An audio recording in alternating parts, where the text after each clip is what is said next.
Welcome, everyone. Scott Gilmore, Mike Albee here on Savage Bowling TV for the 2020 Indiana High School Bowling State Finals. We're inside championship lanes from Anderson, Indiana, this morning for Boys and Girls State Singles Championship. And Mike, welcome back once again for another exciting day of high school bowling. Yeah, that's about my favorite event right here. Well, right now we're getting ready to find out who the top four and top girls and boys that will take off on the Stepladder Finals here on lanes 7, 8, and 9 and 10. And right now they're doing those announcements over the PA, and then we'll have player introduction here in a little bit. But Mike, the entire work of a player's season culminates right here for a chance to take home a medal. Yeah, a lot of pressure building up, but boy, the crescendo's right here. I mean, this is where it's all at. It's this kind of an event when you can do well here. I mean, this is your whole high school career if you can pull this one off. Now, Mike, you've been in a few Stepladder finals yourself.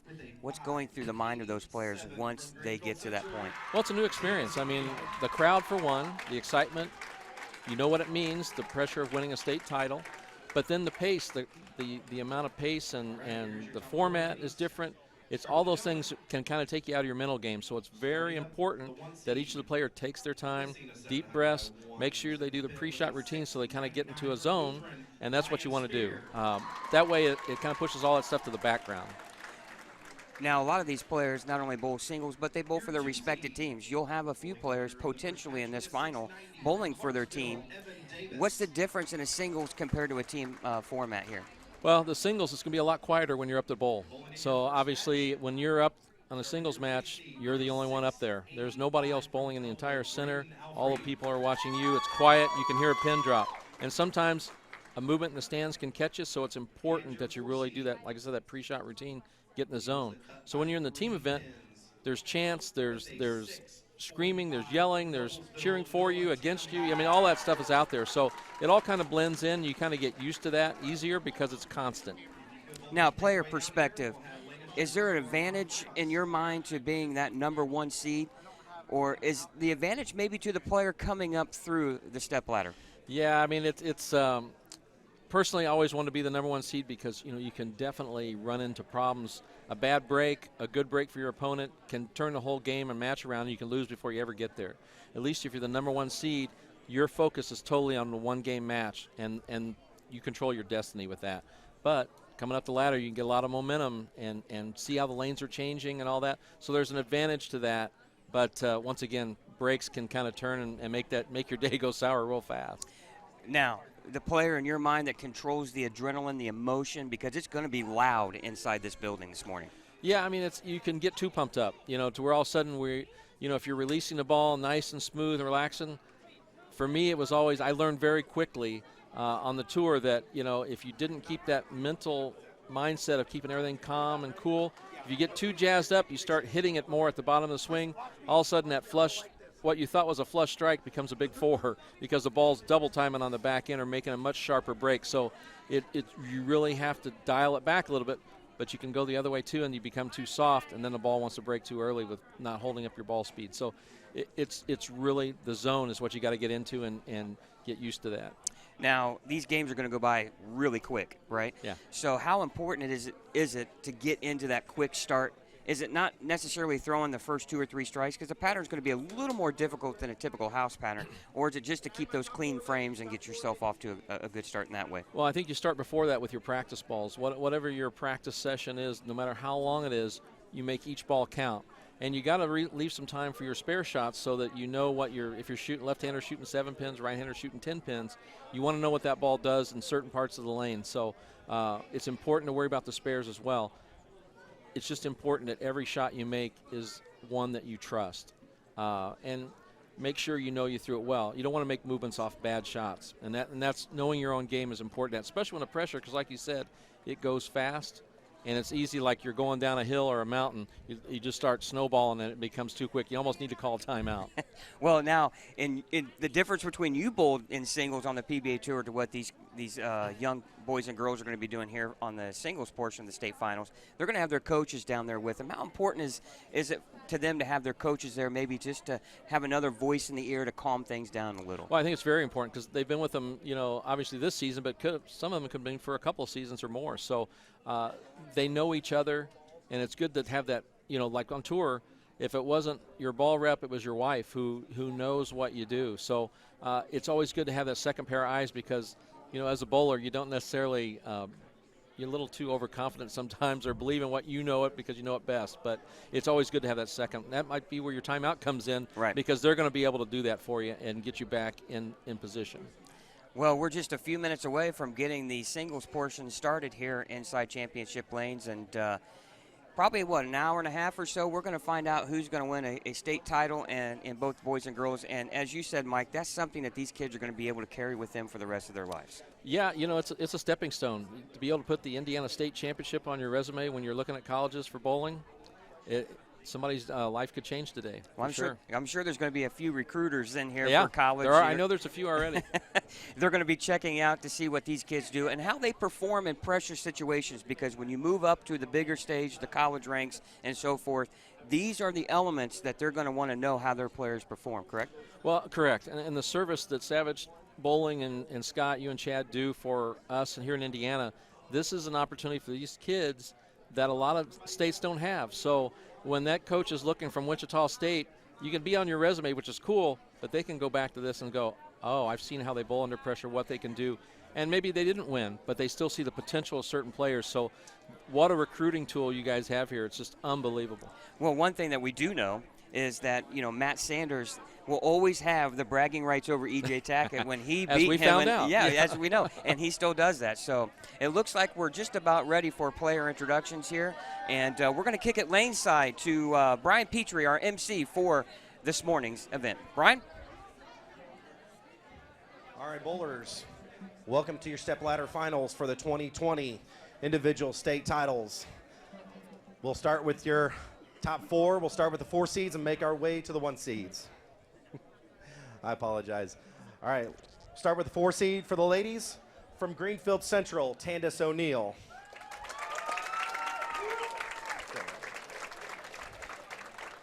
The 4 seed for our gentlemen, from Noblesville, Noah Tannenbaum.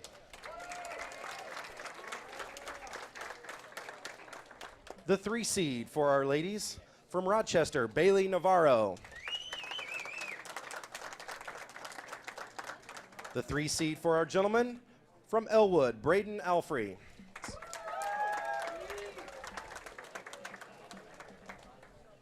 The 2 seed for the ladies, from Terre Haute North, Willie Jones.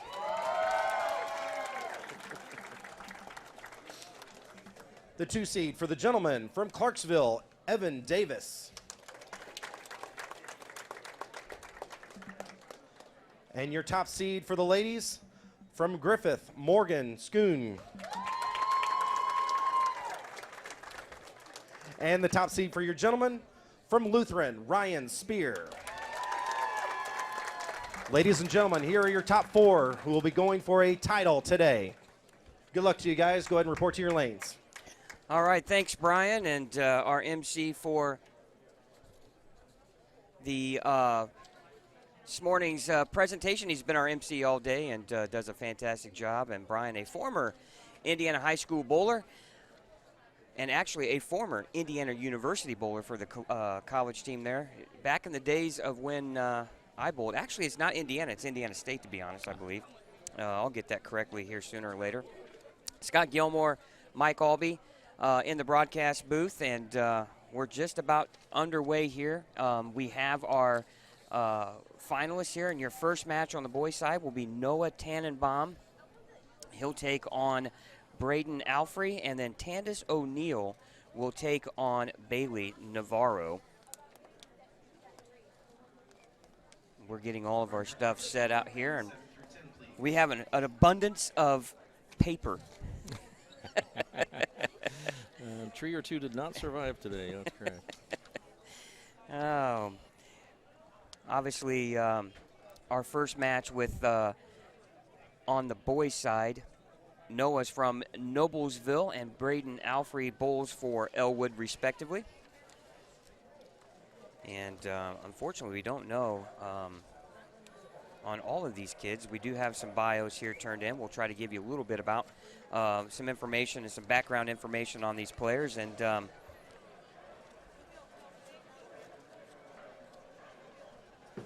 Bowlers will begin practice here on the championship pair.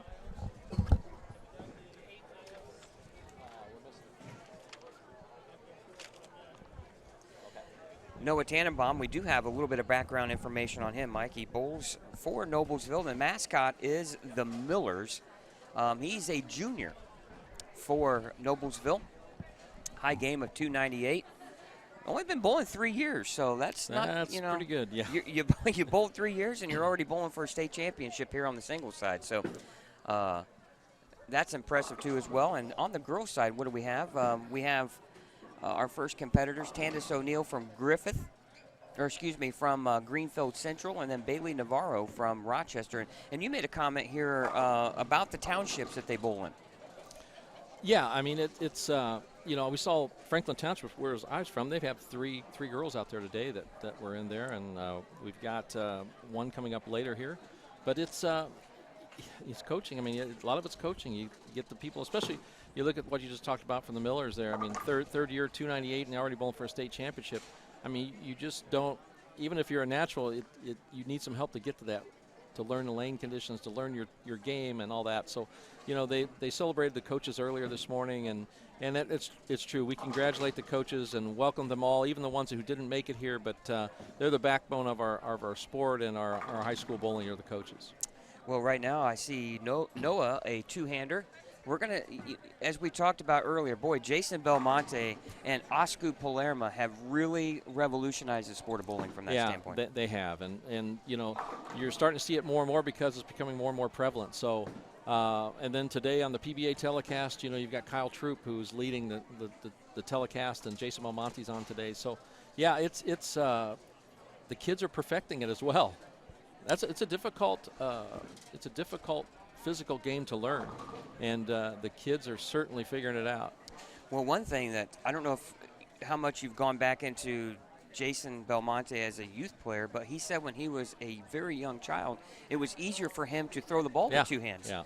He couldn't control the ball with one, and then it just became the norm. Yeah. And but yeah, the two-handers have really taken over. One thing that I'm really surprised about that we haven't seen a lot of them on the girls' side.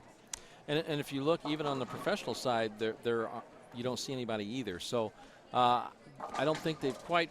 I'm not sure if it's an easy thing to start with. So the physical strength, I think all the kids have to learn that. So I think once they get into it, if you get a couple of girls that can start to do it, I think you'll see they'll go to the top. One player when I think of two-handed that if you really break down the swing, Anthony Simonson, a very young kid, right, in his young 20s. How low to the ground he is at the release. Can you maintain that as you get older? Obviously, we are more upright the older we get because the body just isn't as limber, but it's amazing how low to the ground some of these two-handers are. Well, I think for them, I think you've got to make sure that, especially the knees and the back, but, and they're a lot more physically, they pay attention to their physical game more in the way that they work out, prepare, and protect themselves. And if you look at their slide, the slide, they do have, they're different degrees of slide. So as long as there's a slide and not an abrupt stop, then they're not going to put a lot of pressure on those joints. So they should be able to last a little longer. Players are wrapping up their practice here on the championship pair. The girls will be bowling on 7 and 8, and the boys will be bowling on 9 and 10. Qualifying took place on the high end of the house. Then they slide down here to the championship pair where Savage Bowling TV is all set up, ready to go. And we thank you for watching on Savage Bowling TV this morning. Girls and boys state championships, the top 4 on both sides will bowl for the state crown. And we'll take a timeout for most of the afternoon, and the team competition will begin at 1 o'clock qualifying, and then we'll have the finals for the team portion later on in this afternoon. So we appreciate you sticking around here on Savage Bowling TV. Chad Lester, our producer, director, setup guy, jack of all trades. He'll be on the chat. If you'd like to chime in on our chat, go to Savage Bowling TV and send us questions. You can ask whatever you want. And Mike Alby's here to answer a lot of those too. And Mike, you guys had a big couple of weeks ago for the museum and so forth, and on the PBA tour, capped off by a Tommy Jones 300 game. Yeah, the PBA Hall of Fame Classic, all the money raised there goes to the Hall of Fame and Museum in Arlington, Texas, and we had the Hall of Fame induction ceremonies with the PBA, and we saw Tommy Jones, who on Saturday night was inducted to the PBA Hall of Fame, made the telecast for the next day, and then won his 20th title with a perfect game. So, you know, an 18-hour period there. I'm not sure any of us can top what he did in 18 hours there in Arlington, Texas, but it was great. And he's and well-deserved. He's a great guy. Well, if you stuck around last weekend on Savage Bowling TV, you saw us here just a week ago crowning a Indiana State Masters Championship with local Indianapolis player Zach Weidman, and you got a little note here from one of the girl players. Yeah, Tanis O'Neill, her favorite pro is her brother Zach. Ah. So what a great start, and you know, and he's here today, obviously watching. So he said he's taking a break, which well deserved after a physically demanding and mentally demanding event last week, but was able to do really well and become the champion. So yeah, I'm sure he's glad to be back and watching his sister there. Well, if you look around here, Mike, there is such a large crowd here inside championship lanes, and we've all kind of settled down now here for the state finals here, the top four.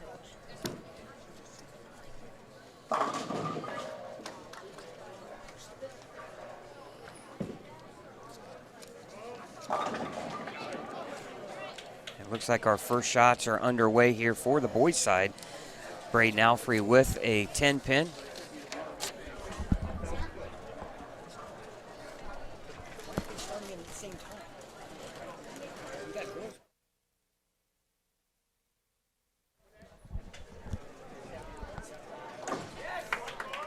All right, good spare there from Braden Alfrey. Now the girls are going to get ready to start here in just a couple of minutes, and it looks like Bailey Navarro will start the match on lane 7. And now your first look here on the right side of lane 10 is Noah Tannenbaum from Noblesville.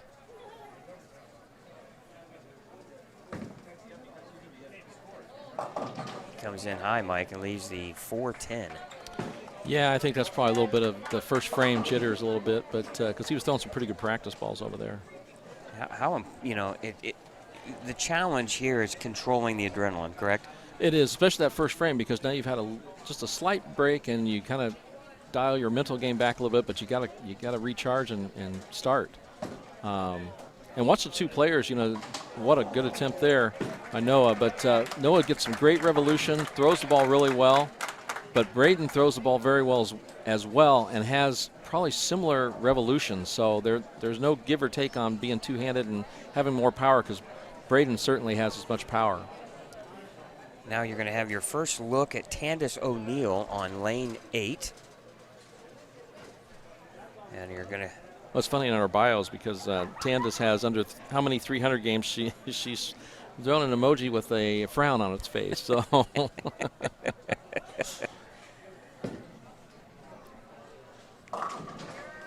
3-6-10 there for Noah. A little quick with the feet, just not quite getting the ball out in front of him to give it room and let it use his power, but he can throw some strikes.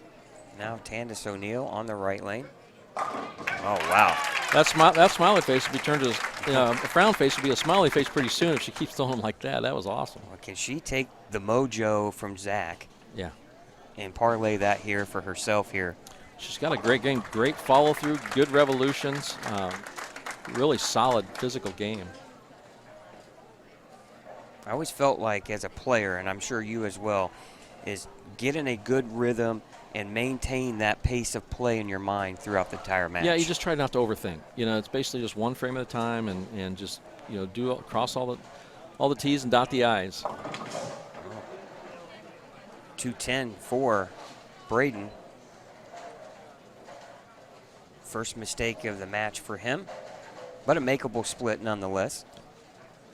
And now O'Neill on the left lane. Comes in light, 2-4-5. A little bit to the right. She's got good speed. Coaches, teams can check in at the front counter. Coaches, check in for team at the front counter.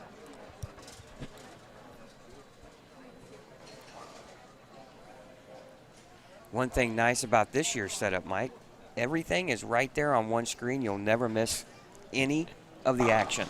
Yeah, instead of getting new glasses, we got a bigger screen, right? That's the senior screen, Mike. We're tucked here off to the left side of, we're directly behind lane 5, a couple of lanes over, and great view nonetheless of Tanis's attempt here at the 2-4-5. Nice spare. Nice spare. Not one you want to shoot at on a regular basis, is it? No, not at all. There's so many ways you can miss that, unfortunately. But that was a good shot. Great shot. All right, now Bailey Navarro. Not sure why we have a stoppage of play here for the boys.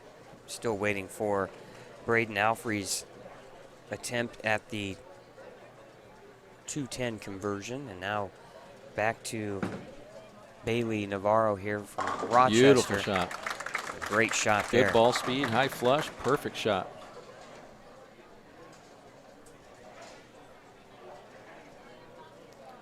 Bailey's a sophomore. Her high series is 697. Knocking on that 700 door, isn't she? Yes, she sure is. Second year in varsity. She's from Rochester High School. What's that favorite pro? Is your name on there? No, my name would not be on there, but Jason Belmonte's is. You're a little before their time, aren't you? Yeah.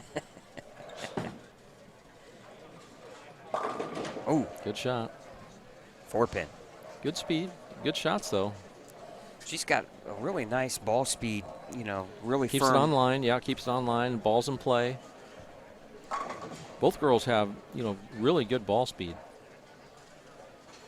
Oh, we got Deadwood on lane 10. That's the problem. Couldn't see that from our vantage point, Mike. Oh, mistake there for Bailey. A little quick with the feet. Gets the ball to the left, and it just breaks right by that 4-pin. Now Braden for the 210 conversion. You know, probably at early part of the match, Mike, is probably kind of smart. Just get that 1 pin. You never know when that can come back into play. Yeah, I mean it's and you know the angle he took at it, it's difficult to cut it because your angle is so steep that you can easily miss it. So yeah, going for the 1 doesn't hurt here. Keeps him right in the match. And now Tanis here on the right lane, working on a spare, 3rd frame. beautiful shot, a lot of power driving that 5 into the 7. These two girls throw the ball very similar. Now Alfrey on the left lane, working on an open. Oof, break there, knocking out the 4 late. Both of the boys seem to be just setting the ball a little short, getting it in a little bit, not quite trusting it out there yet. Braden trusted it one time and he leaves the 210, so that makes it difficult. Important here to fill frames, make these single pins. 10-pin attempt here. Very smooth. Solid. All right, 4th frame here for Tanis O'Neill. Left lane working on a strike. Early lead here in the match. Up 12, looking to make it 22. Oh, Beautiful shot. well, there was no doubt about that one. No, that was high flush, and like I said, good ball speed. Both girls are very accurate. Now Noah Tannenbaum here on the right lane. Power to burn. Got that 5-pin out.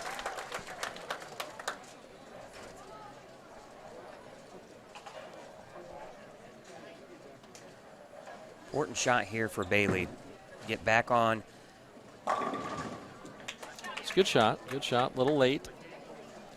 She's working on an open frame. Important to get back on the right track here for her.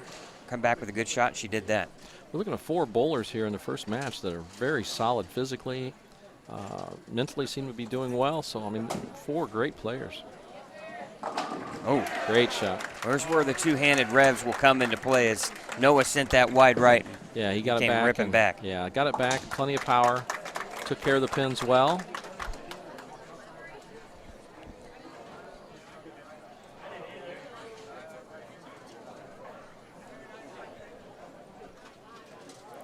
All right, now Braden on the right lane, working on a Beautiful. spare.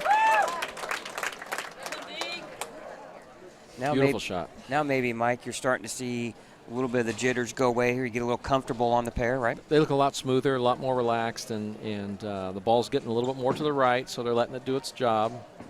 That was left off the hand for Bailey. Yeah, she forced that one a little high. Fortunate to leave just the 3-pin. You saw her step off to the left a little bit, I think just a little bit quick. Sometimes you want to strike before you get it out of your hand, and you just got to ease back. Now Braden Alfrey. Oh. Wide right and leaves the 2-10 again. Looked like he liked it. It looked like a good shot off his hand. This ball just wanted to wiggle a little bit, but he needed to hook up quicker. That's the difference, Mike, though, or the advantage of having the two hands. Your higher rev rate, your room for error is a lot greater. A lot of times, yes, yeah. I agree. But Braden's got quite a bit of revolution power there. You need to go for this one here. Oh, great what shot. A spare attempt there. Yeah. Great shot. And you see that one, the other one he kind of threw farther out. That one was a little more, changed the angle a little bit, got more direct, and cut it perfectly. All right, now Tanis O'Neill on a double. 5th frame, right lane. Good shot, good shot. Well, she doesn't look nervous at all. No, she's got that long follow through. She gets everything out of her shot that she can get with all the revolutions, the accuracy. Uh-oh. Yeah, that looked to be in the same vicinity that he was in before, but I'm not sure he caught all that one to when it was come time to go to the left and make its break. It just kind of delayed a little bit, and you end up with a washout. All right, Tanis with a comfortable lead right now, 33, looking to make it 43 here with the strike in the 6th frame.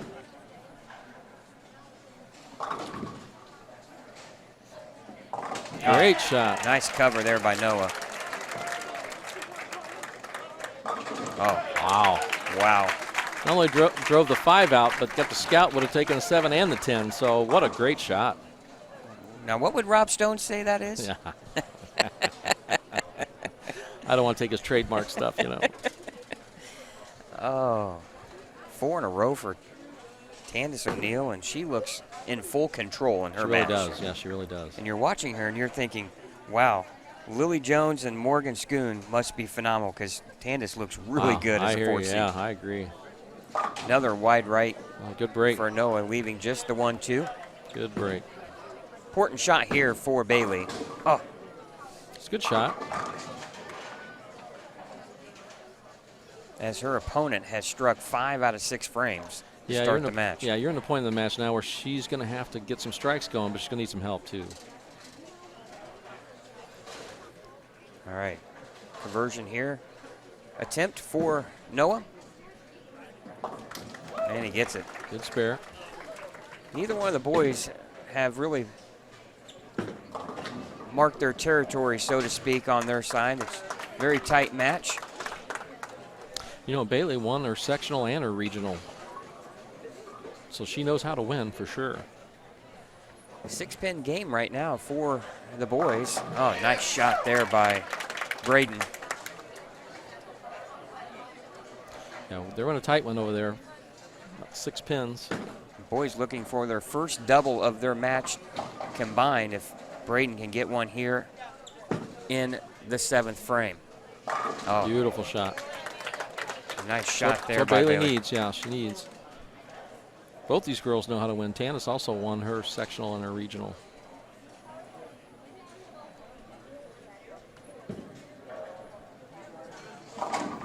Oh, 5-pin. Did it move? It looked like it moved, did it?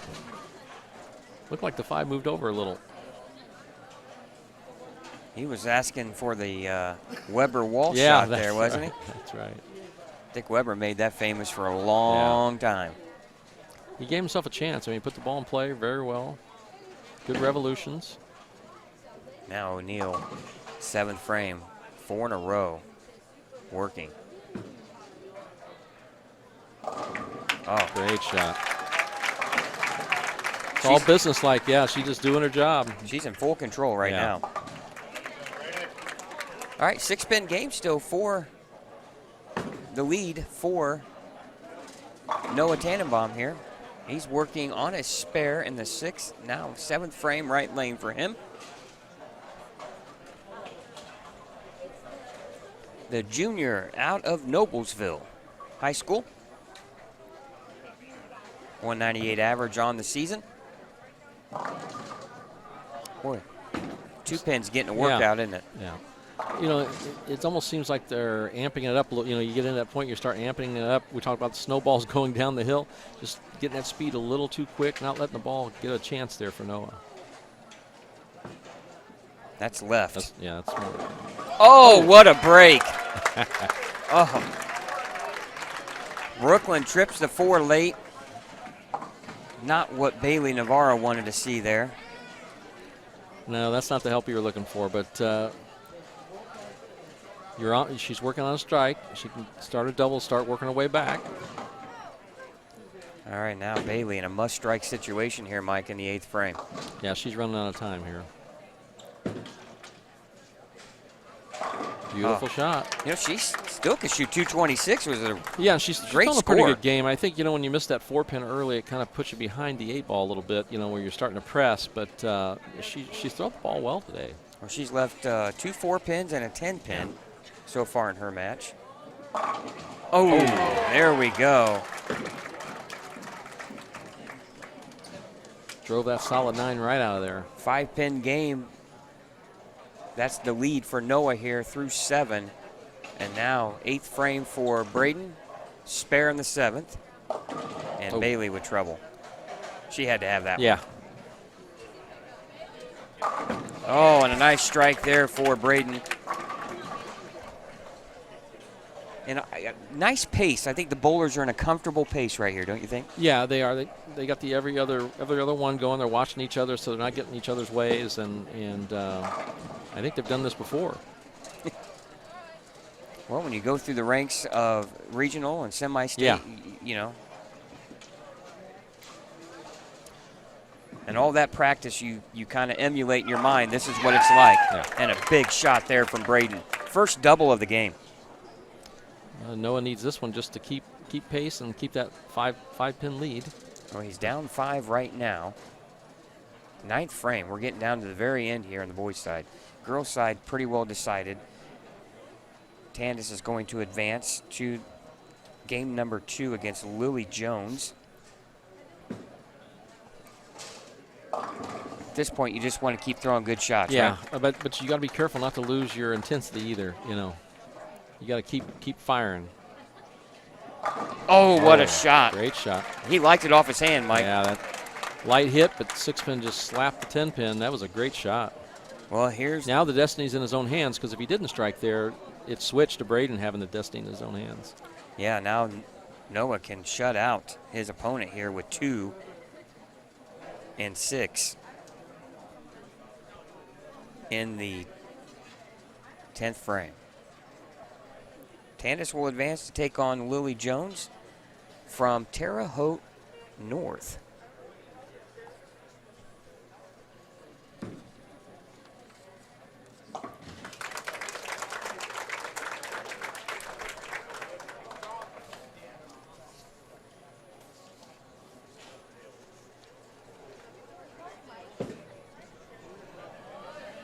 Oh, what a shot there. Clutch bowling. Big shot. Yeah, that was a great shot. My, oh, my. Some of these young kids are just fearless. Yeah, especially, you know, when you leave those 210s and, you know, washouts and things like that, those can creep in your mind and not let you throw the ball the way you want to. But boy, both guys have Braden and Noah both have battled back from that. We first don't want to forget our sponsors here and the fine folks at Motive Bowling, Brunswick Bowling, and Storm all continue to be a wonderful sponsor to Indiana High School Bowling. We thank them for their contributions to make this broadcast on Savage Bowling TV possible. Scott Gilmore, Mike Albee here. Singles just underway. We're just wrapping up match number 1 of the top 4 stepladder finals. Tanis O'Neill will defeat Bailey Navarro. She'll advance, and now Noah just took a re-rack, so, you know, hopefully that doesn't get him out of his pace, but he saw something he didn't like. Noah with a chance to shut his opponent out here in the 10th frame. Oh, what a shot. He's changed his angle from where he started the match. He's in deeper, just keeping it more on line now. And it's paying dividends for sure. And Tanis is over there just going to shoot her old boring 240 game. Good job in the 10th frame to come back after maybe not the best shot in the 9th and get back on it and make sure she's ready for the next one. Now 6 pins is all it takes here for Noah to lock his opponent out. So you don't want to let your guard down. No, it's easy not to playing it safe should not be anywhere in it's wide right. Oof. All right. Yeah. 9 pins the count, 221 the score for Noah Tannenbaum, and he'll defeat Braden Alfrey. 249 the score for Tanis O'Neill. Excellent game. Excellent game, I think. What a comeback, though, for Noah Tannenbaum. Both him and Braden were struggling there the front half of that game. And, boy, to be able to come down there and throw the next 4 or 5 in a row when you really need it's impressive. Yeah, we saw some great bowling this first match for sure. So I think we've got good things to come here after this. Nothing to be ashamed of if you're Braden and Bailey. To get this far, Mike, it takes a lot of good bowling. It does. You beat a lot of great players, a lot of great bowlers. And they both bowled good games. I mean, it just,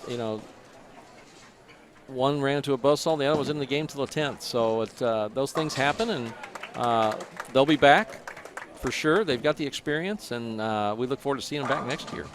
Well, and Braden Alfrey finished his 3-game set with a 267 to get into that 4th seed, or 3rd seed. So he knew what it took to bowl at a high level, and exactly what he did this weekend. And unfortunately, his run comes a game short, 196.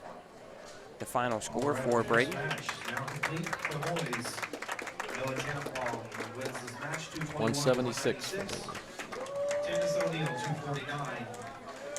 Yeah, some great bowling that first match.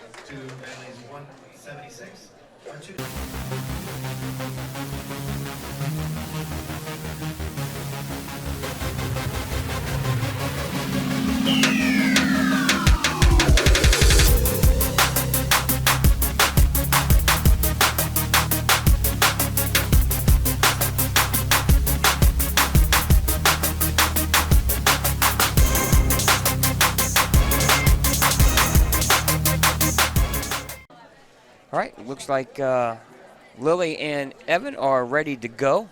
And, of course, I believe the high seed has a choice of starting or finishing the match. So it looks like Lily will start, and so will Noah.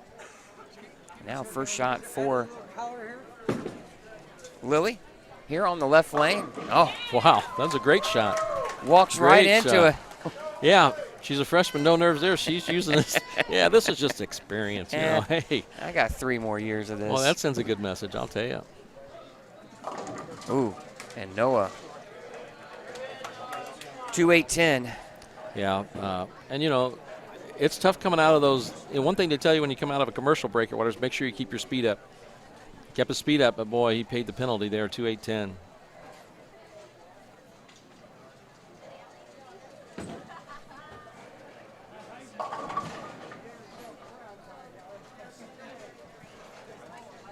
Now Tanis O'Neill, right lane here, frame number 1. Second match on the girls' side and boys, and she starts right off where she finished, Mike. She remembers, yep. I think it's important. The 10th frame, she got right back onto her line there after maybe not a great shot in the 9th, but came back in the 10th through 2 good ones, and right back out starting the match now. And Noah gets 2, takes out the 2-8, leaving the 10 for an open frame. And really the 2-8-10 is. You're going to make it, it's going to be luck. Yeah, you need some help. Yeah, you need something bouncing around and maybe hit the ball in the pit and bounce back out. I mean, that's a tough one. If you're going to have an open frame, you'd pick the first frame to have it in. Yeah.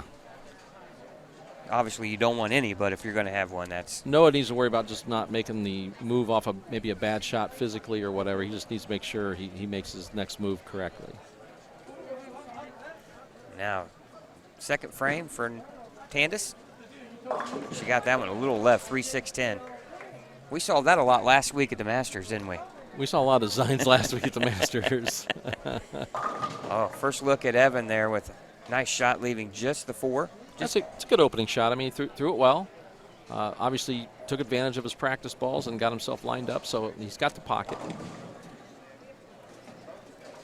You know, Tanis hasn't really, I mean, she's single pins, but, you know, this 3-6-10 will be, well, just shoot the 2-4-5, but this is opposite the other way, so you got to be careful with these spares. All right. Now Evan will attempt the spare first on lane number 10. And he gets it. Now Tanis at the 3-6-10.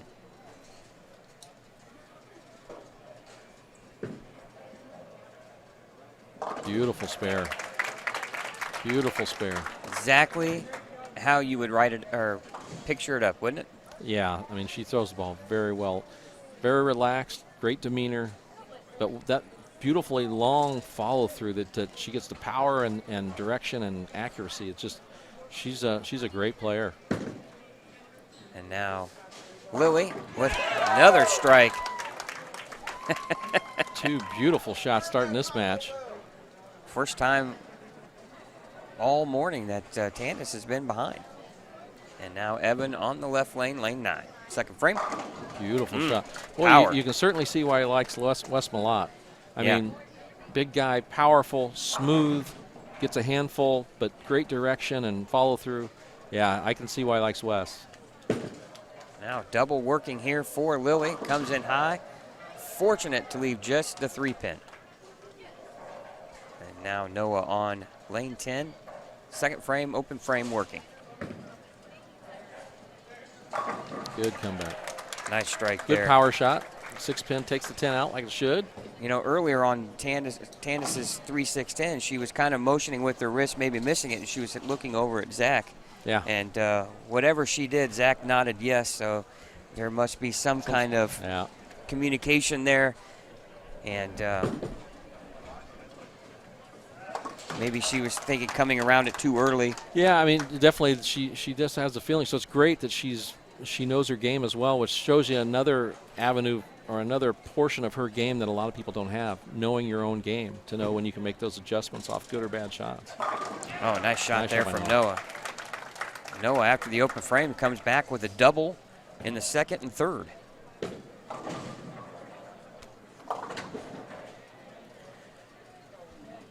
Down 1 pin.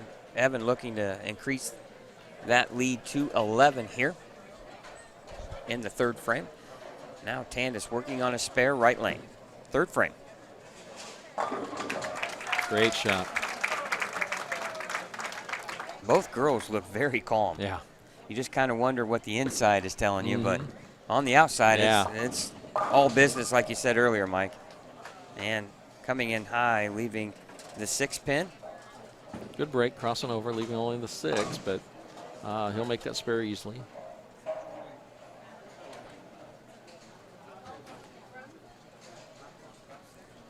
Well, now Noah can take the lead in the match with a strike in the 4th frame. And obviously Evan looking to fill frames and not give his opponent any opportunity here. And now Tanis on the left lane working on a strike can take a 1-pin lead.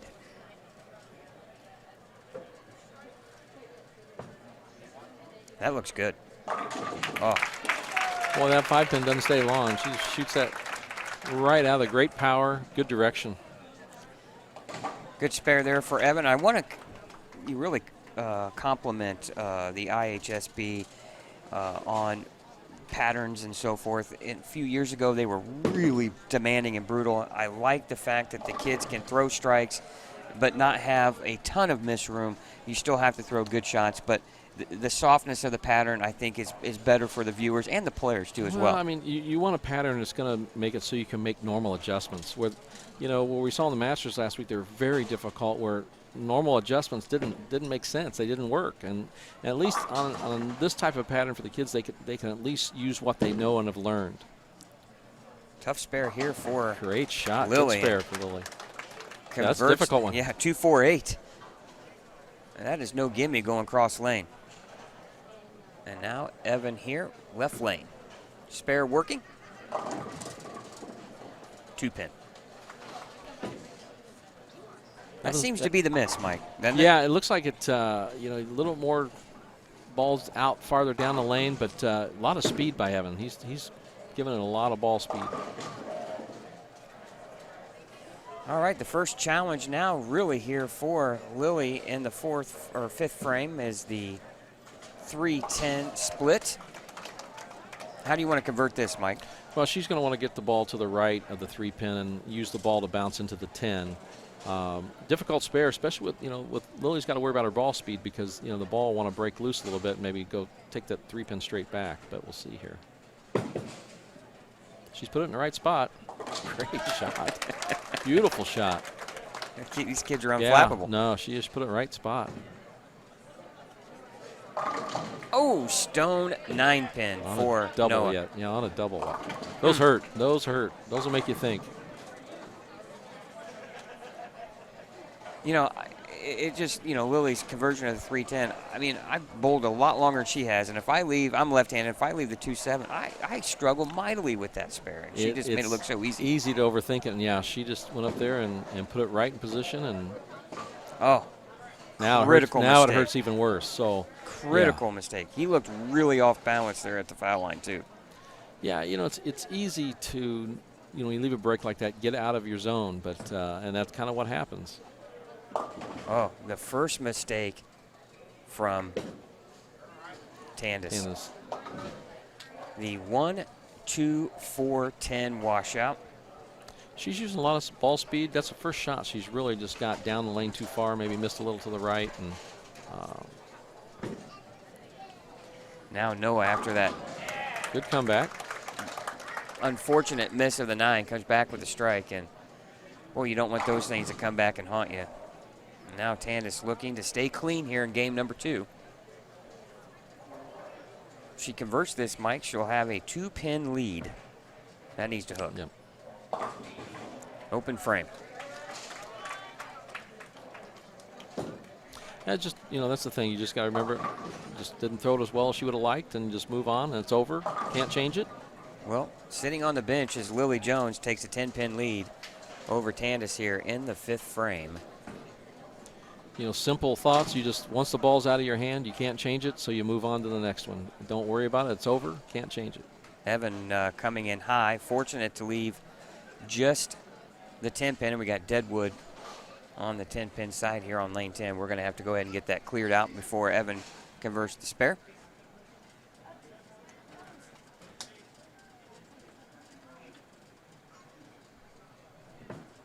Now Tanis O'Neill.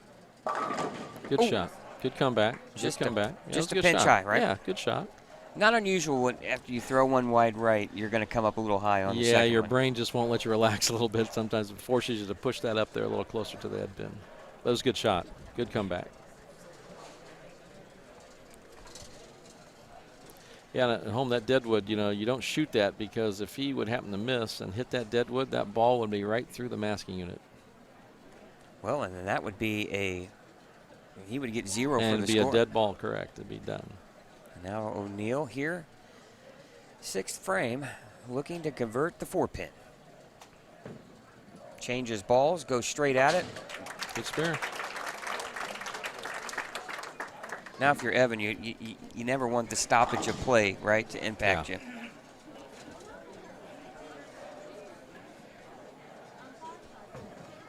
Cross lane, good cover. Now Willie Jones here with a 10-pin lead. Oh, great break. Good ball action. All the players we've seen so far, great demeanor, great work ethic. I mean, it's a great thing to see. I think the sportsmanship is what I always feel like with the young player has been fantastic through the course of us broadcasting the high school state finals. And there's a lot of pressure out there. I mean, it's easy to get caught up in that, but they all handle it well. Oh, ripped the racket. Somehow the 7-pin unfair, stands. wasn't it? My goodness. Wow. Yeah, I'd be shaking my head too on that one. That's one of those where you got to take a deep breath and make sure you got your thoughts going before you shoot that spare, because that was one heck of a shot. For those of you who've ever bowled duck pins, that's what duck pins look like when they go flying across, not 10 pins. Goodness. Oh, 11-pin lead for Evan here. Takes a little off, lets it hook. Yep, makes the spare here. Clean through 6. That's the difference in the game. Well, you know, it's so funny. Look, not funny, but you look at all 4 of the kids and you look at their face and the emotion. You couldn't tell who was winning or not winning, and just, you know, how well the game's going. They all just are into what they're doing and enjoying being part of it out there. All right, Willie finally got her ball back. That's the stoppage of play on the girls' side. She quickly gets up here. Can make a 20-pin lead here, Mike, with the strike. Oh, good break. Even though she picked it up, yeah, that's a good thing to get out of there, that 10. Oh, big shot there from Noah Tannenbaum. Doubles in the 6th frame. Now he's back in control a little bit of this game. Got an 11-pin lead here, Mike. Pair of doubles and no spares. Double bouncer there. Looks like she might have dropped it, got away with it. Boy, the freshman just doesn't look bothered whatsoever in the situation, does she? Not at all.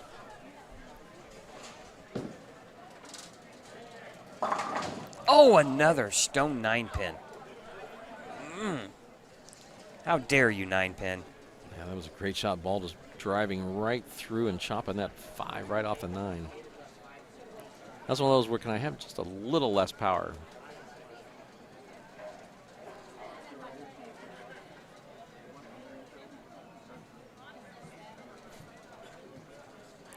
Still a 10-pin deficit for Tanis. Needs to get a strike here, back working. Oh, trouble.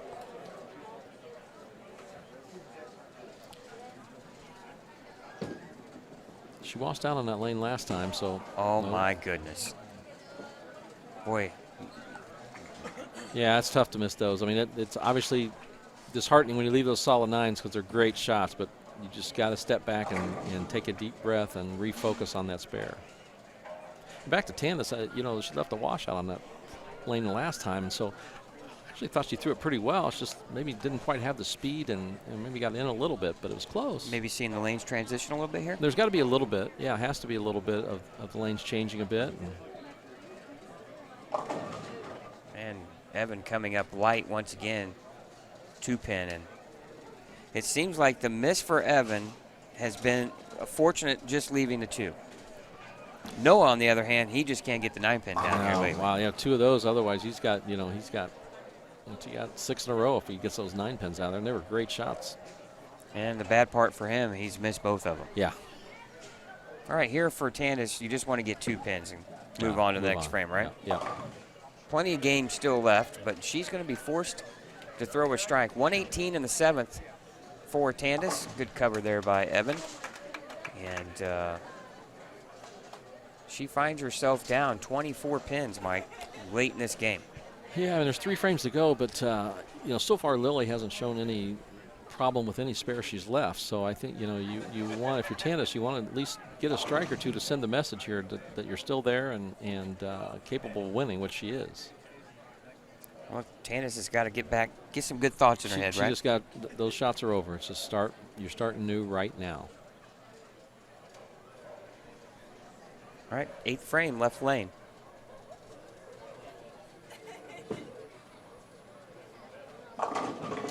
Good shot. Good shot. All right, Evan, clean through 7, 8th frame, left lane.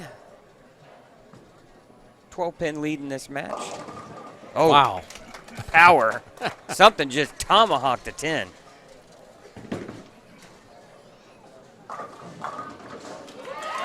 Great shot by Lily. Good power. Drove that 5-pin out of there. 13-pin lead, Mike, for Evan.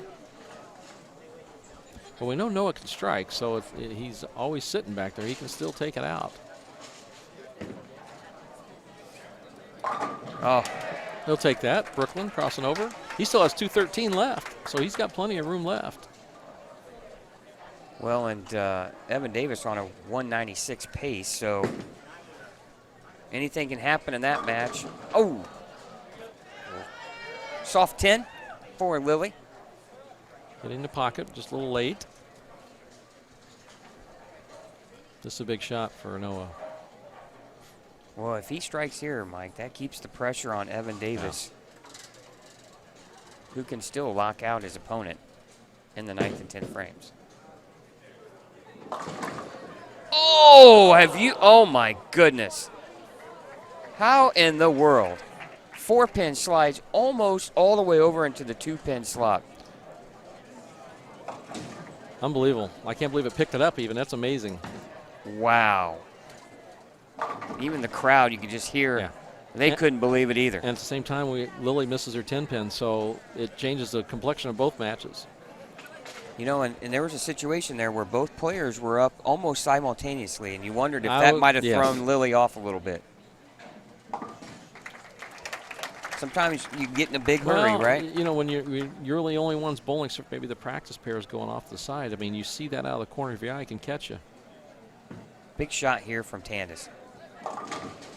Ooh. Oh, 2-4-5.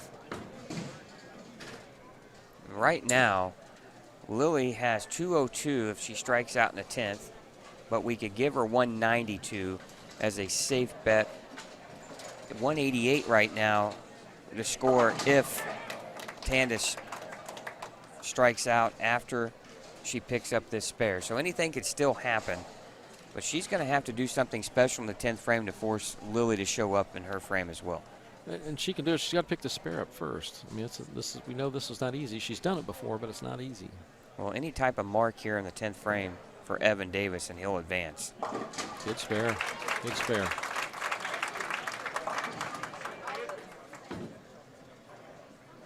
All right. Match in hands right now, in control of Evan Davis.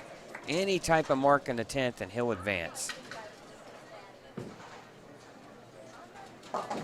Oh, fortunate to lead just the 4. Boy, the 410 was standing there for a while. Yeah, it looked like you threw good ball speed. I just like you got it in just a touch, but boy, that's what you need. Well, Mike, if he were to miss this, Noah would need all 3 in the 10th to tie. So any mark here. Oh, good shot there by Tanis. Ball reacted like it should. Good pin action. Great shot by Tanis. Oh, that's. Woo. Boy, I get nervous when they hook the whole lane. I'm going straight at it. You know, that always makes me nervous when you hook away from something. But Evan Davis will advance to take on Ryan Spear for the singles championship on the boys' side. And now all attention goes back over to Tanis O'Neill. Big shot right here, Mike, in the 10th frame. Yeah, I mean, this keeps her right in it. She gives her a chance. She gives herself a chance. Well, this will force this will force Willie Jones to mark in the 10th. This strike right here. Left lane. Beautiful shot. Good adjustment. Boy, her carry percentage is phenomenal, though. Yeah, I mean, flush or light, I mean, she's got the ball working. It's hooking at the right time to use all that power. Great shots, though. Important shot here for pin count.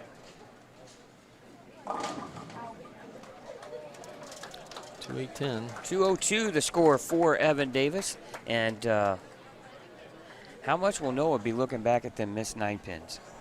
That's the difference in the game. The spares are the difference for sure.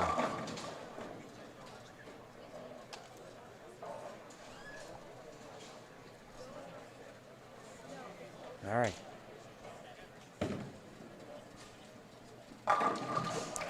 Good shot, I know. I mean, he definitely had the strike ball and had the look. Well, really, to be honest, probably bowled maybe the little better game. He just had the 2 mistakes. Yeah. That were just. And both those could have struck easily. Oh, Great nice shot. 3 and a 10. All right. A mark and good count for Lily will advance.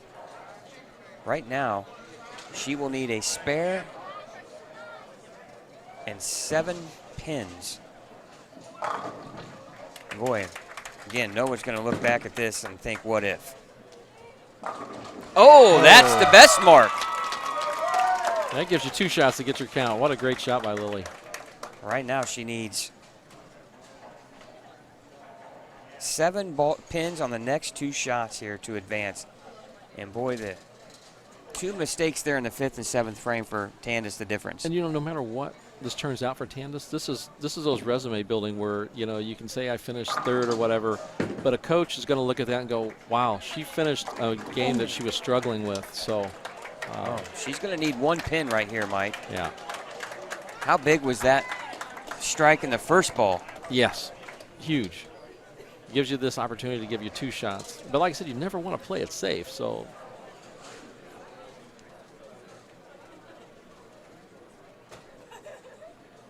Well, she needs 1 pin here. That's going to be a winner. And Good Willie game. Jones Good game. defeats Tanis O'Neill 191 to 188. All right, Willie Jones 191 over Tanis O'Neill 188. And our boys semifinal, Evan Davis 202 to 192. Ryan Spear, things go to 9 and 10.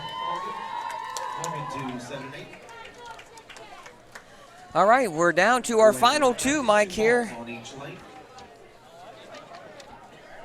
for the boys and girls state championship.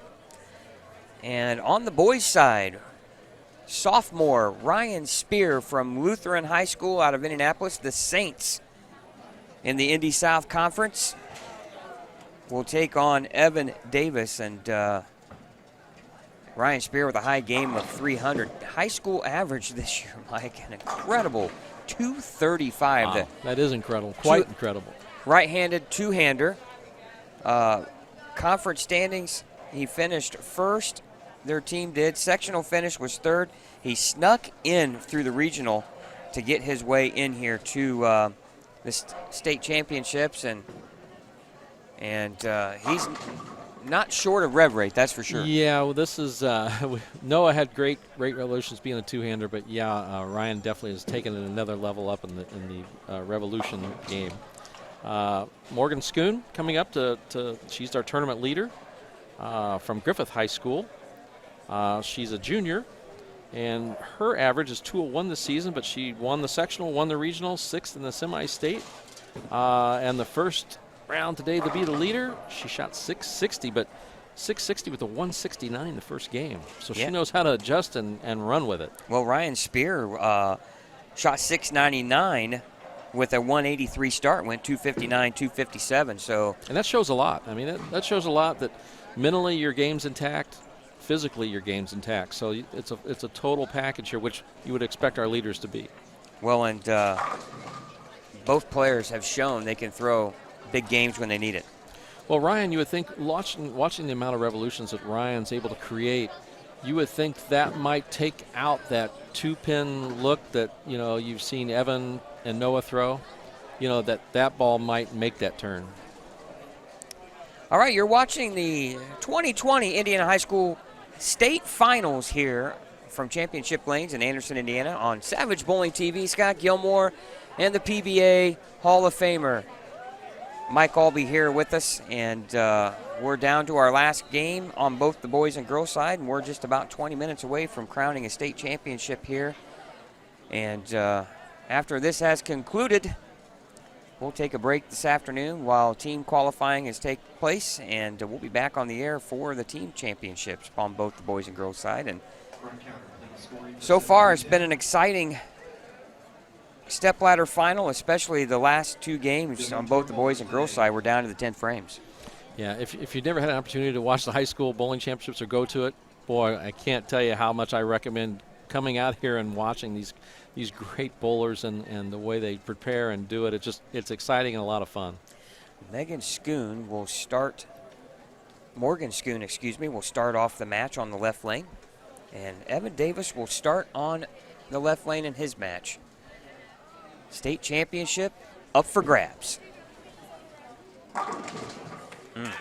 Great start. Power. Forced look at Megan, comes in high, leaving just the 3-pin. And now your first look of some power here, two-handed style from Mr. Ryan Spear.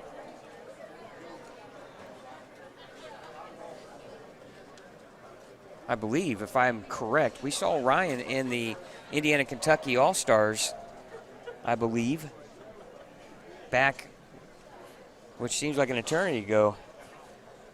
Back in June, I believe, of 2019. Smooth and power. Great shot. Great start. You know, and if you're Evan Davis, one thing you want to do is you can't get wrapped into that rev rate and delivery, can you? No, you really want to not watch. I would suggest what I used to always do is just keep my head down, worry about my game. I can't change what they're doing. So you just kind of, because what happens if you start watching that, then all of a sudden you start trying to hit it harder. You start subconsciously, your mind takes over and wants to do more than it should. Willie Jones with a soft 10 here on her first shot. And now Ryan Spear looking to get out to a quick start here. Striking the first, second frame left lane.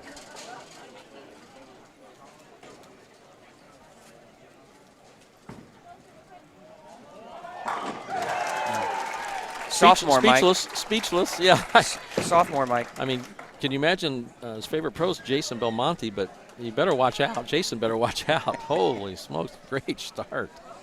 You just don't understand the advantage that you have with the rev rate. But they're smooth doing it. I mean, right. It's just amazing the smoothness. It's not like they have to put every bit of muscle they have into it. What a great shot.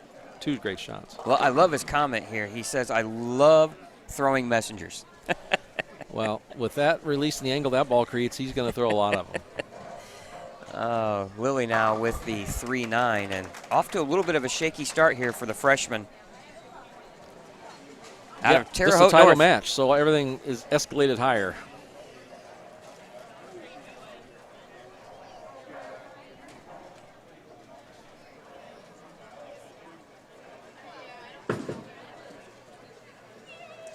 Nice cover. Great spare.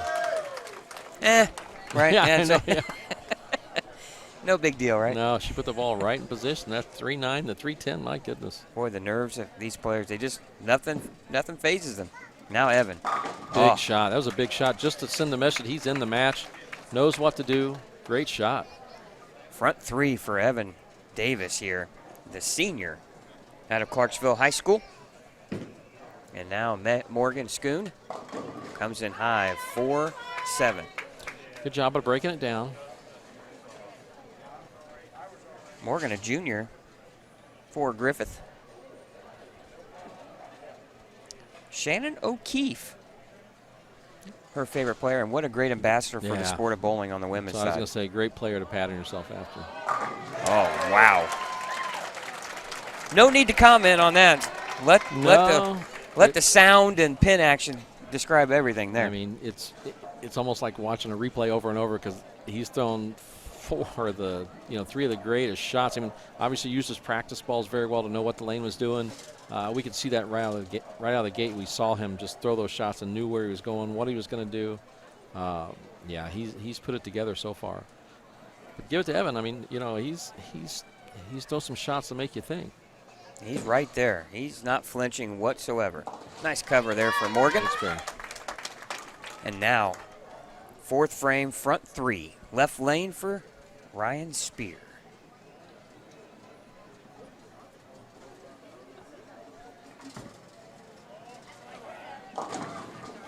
Oh. Well, he about left what I said he didn't think he could do, but yeah, great break. The 2 and the 8 broke down, leaving the 10. Changes balls. He's going to go straight at it. Polyester ball, I'm pretty sure. Now Morgan on the left lane. Comes in high. Oh, good break there, tripping out the 4 late, leaving just the 9. Good shot. Ball broke just a little sharp, but good shot by Morgan. Morgan trying to get, looks like a little, nerves might be just a little bit. Yeah, I think there. She's still kind of feeling out the process there a little bit. But, best thing to do about that is make some spares, keep yourself in it, and she's done that so far. But that was much closer than that's the closest one she's had out of the 3 right there. And now looking for the 9-pin conversion, gets it. Good job.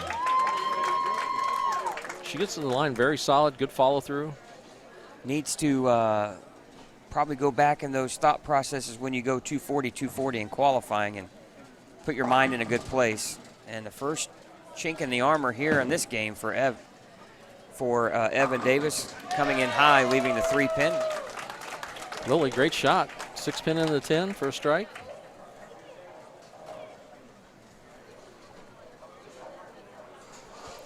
chat room is open here, folks, on so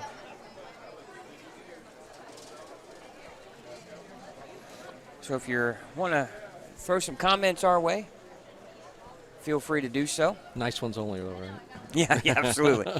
We'll ignore the rest. It's fair. Yeah. Lily now with the strike working. Oh.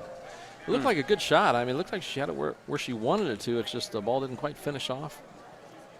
Tough spare. The bucket.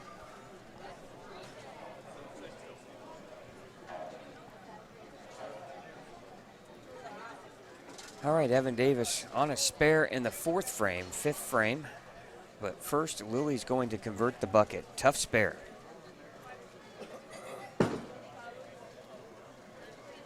Oh, she misses it.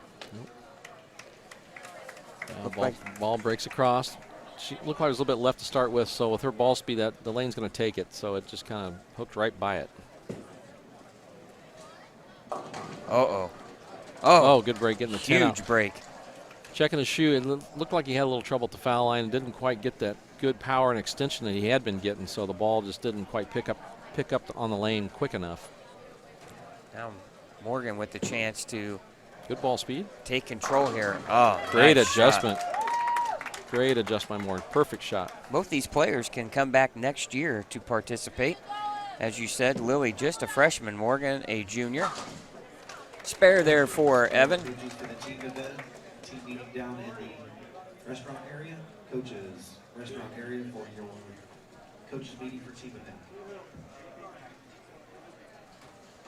Well, this will be an interesting shot for Ryan because he's coming off that basically broke down that spare. So see if he lets that play into his mind a little bit. But with that kind of power, I doubt he will.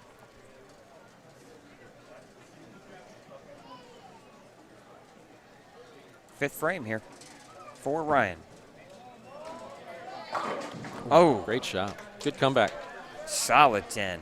Yeah, good move off that. You know, not move, but it's a good shot because he didn't let that affect what the ball did the last time. So it's easy to do. Let that creep in the back of your mind. And the ball may not make it back, but good shot. Take a one-pin lead with the spare here in the fifth. Now Morgan on the left lane. Good speed again. Yeah, great shot. Smile on her face. Great double there. Yeah. Good ball speed. Good accuracy. Well, she's right now has a 22-pin lead over Willie Jones. Important shot here for Lily. And that misses a head pin right. Fortunate to leave just the 2-pin.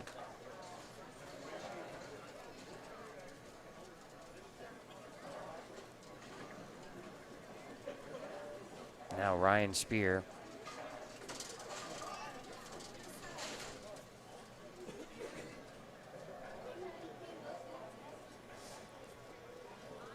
Left lane, sixth frame. Oh, what a shot. Looked like he might have got that in a little bit there, and it held. Yeah, body language told you a little apprehensive, but yeah, laid that 4-pin straight back.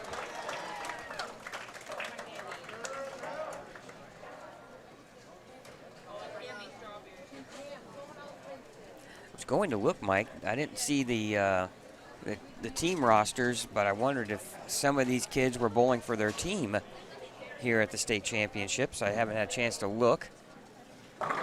Evan Davis with a big shot there with the strike.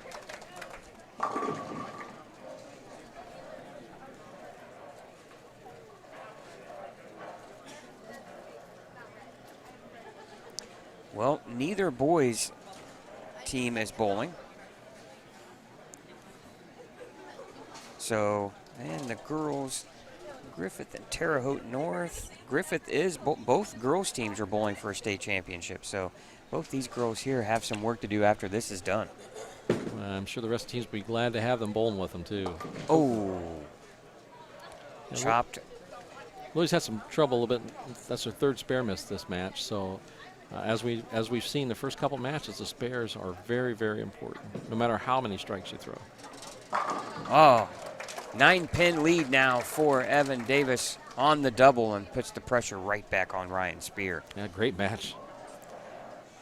Ryan Spear with the strike could take a 1-pin lead. Now Morgan can pretty much put the stamp on a state championship. right here. Oh, what a shot. Great job keeping the speed up. High flush. That's 3 flush shots right in a row.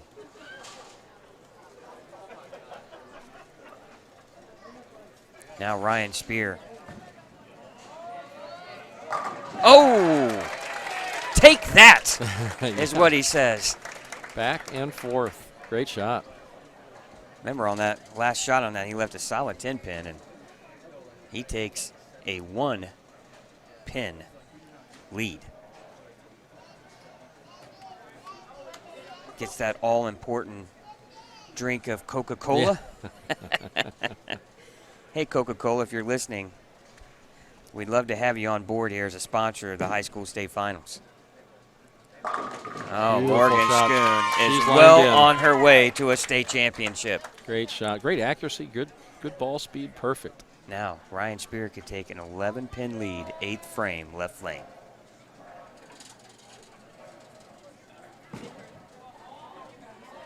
Oh, I saw the wiggle. Did you get the 10 out? No. If you saw the ball about 50 feet, it almost saw it just check up a bit, and that's all it took to delay it. Willie Jones says not so fast. Crowning Morgan Scoon yet. Strikes in the 7th frame, and she has to strike out here, in my opinion. Oh!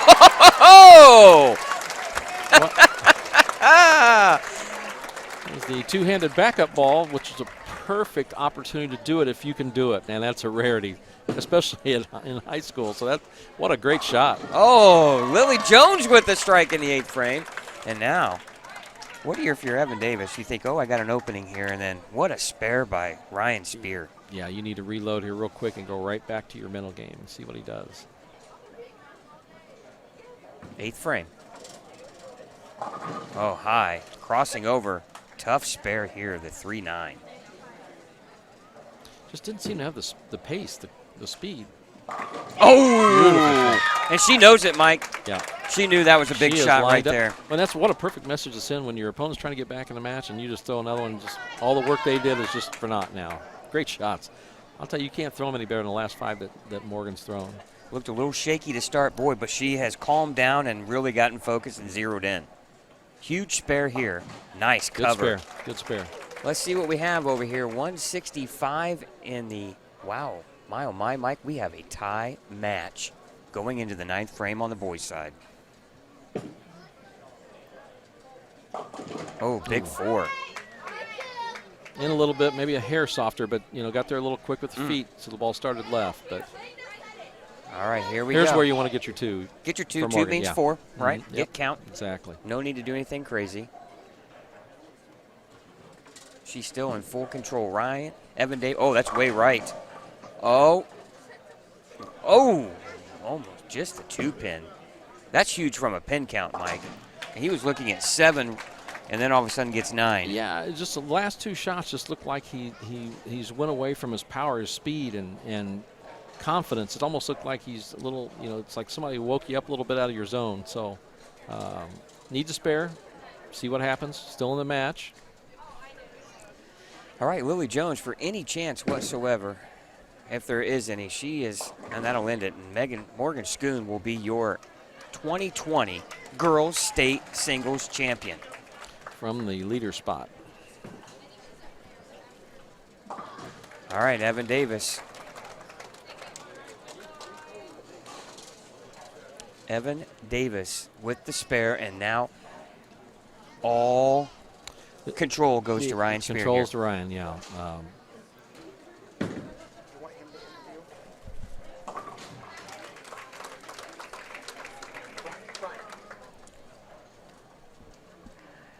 All right, Ryan Spear, 9th frame.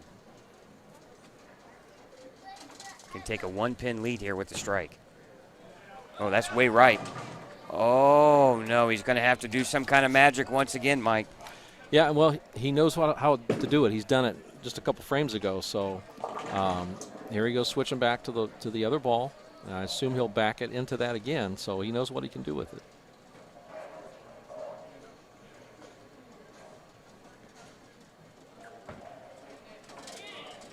Ooh. Open frame, 9th frame. you still have a chance. So you still got to work hard, get the first. Just take them one at a time. Get the first one. Well, he needs to. He could still strike out for 221. That would force Evan to mark in the 10th and get good count. And hold count. Yeah. So a big shot here for Ryan. First ball, 10th frame. Oh, what a break! Somehow the 10-pin goes down, and now Ryan needs to calm down a little bit. Notice I love the reaction, right? Yeah, you haven't done anything yet. You're still in it, so you just keep your composure. Morgan's showing some excitement there. What a great shot. All the attention now back on Ryan Spear. Second ball, 10th frame. This one forces Evan to mark in the 10th. Big shot. Oh. And the combination of 2-10 gets him again. Just did not quite make it back. And that's been his miss, Mike. Yeah. 2-4-10 or 2-10? Towards the end of this game, yeah. And you know, Evan hadn't hit the pocket the last two frames either, so you just wonder if there's not something's happening on the lane condition here, if it hadn't changed a little bit for him. Wow. Oh, he covers it. And still not over, Mike. 2-11 the final score for Ryan.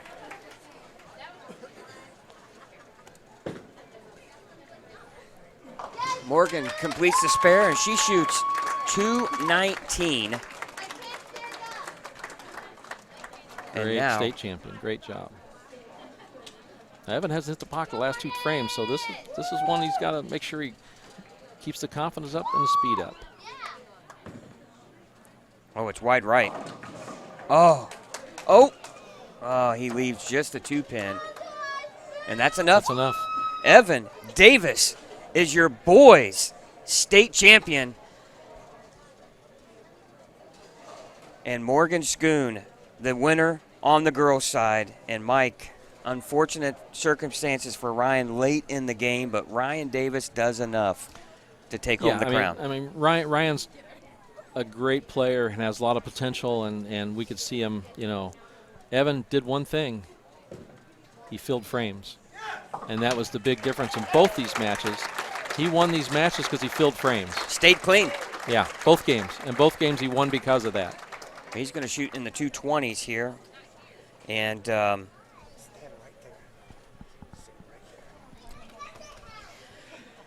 all right, Evan Davis is going to throw his fill shot. Mike, you'll get a chance to go lane side here and interview our boys and girls state champion. And yeah, great matches, exciting. 220 to 211 win for Evan Davis, the senior from Clarksville High School.